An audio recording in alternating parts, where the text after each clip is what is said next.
మీకు తెలుసా Japanese schools are different from other schools. ఈ మాట ఎందుకు చెప్పానో వీడియో చూస్తే మీకే అర్థమవుతుంది. జనరల్‌గా స్కూల్స్‌లో ఎగ్జామ్స్ ఉంటాయి. కానీ జాపనీస్ స్కూల్స్‌లో ఫస్ట్ 4 ఇయర్స్ వరకైతే అసలు ఎగ్జామ్సే ఉండవు.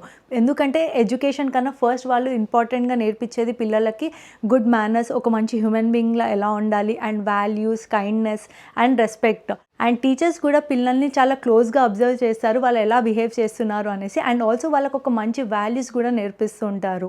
అండ్ పిల్లలు కూడా స్కూల్లో వాళ్ళ సరౌండింగ్స్‌ని క్లీన్ పెడతారు. అంటే వాళ్ళ క్లాస్ రూమ్స్‌ని క్లీన్ చేసుకుంటారు. అండ్ ఆల్సో ప్లాంట్స్‌ని ఎలా గ్రో చేయాలి, యానిమల్స్‌ని ఎలా కేర్ చేయాలి. సో ఇవి అన్నీ వాళ్ళు ఫస్ట్ ప్రియారిటైజ్‌గా నేర్చుకుంటూ ఉంటారు. ఓవరాల్‌గా జాపనీస్ స్కూల్స్‌లో ఎడ్యుకేషన్ కన్నా చాలా ఇంపార్టెంట్‌గా నేర్పించేదైతే ఇవన్నీ థింగ్స్. సో నాకైతే చాలా మంచి అనిపించింది. బికాస్ పిల్లలకి ఎడ్యుకేషన్ అనేది it's okay, once over a period of the time వాళ్ళు డెఫినెట్‌గా ఆ రేస్‌లో నడవాల్సిందే. బట్ ఇవన్నీ నేర్పించేదైతే ప్రియారిటీ కదా. లైక్ పేరెంట్స్ నేర్పించడం ఈజ్ ఓకే. బట్ స్కూల్స్‌లో కూడా ఇలాంటివి నేర్పించడం అనేది ఈజ్ రియల్లీ గ్రేట్. సో నాకైతే చాలా బాగా నచ్చింది. సో మీ థాట్స్ ఏంటో దీని గురించి నాకు let me know in the comment section.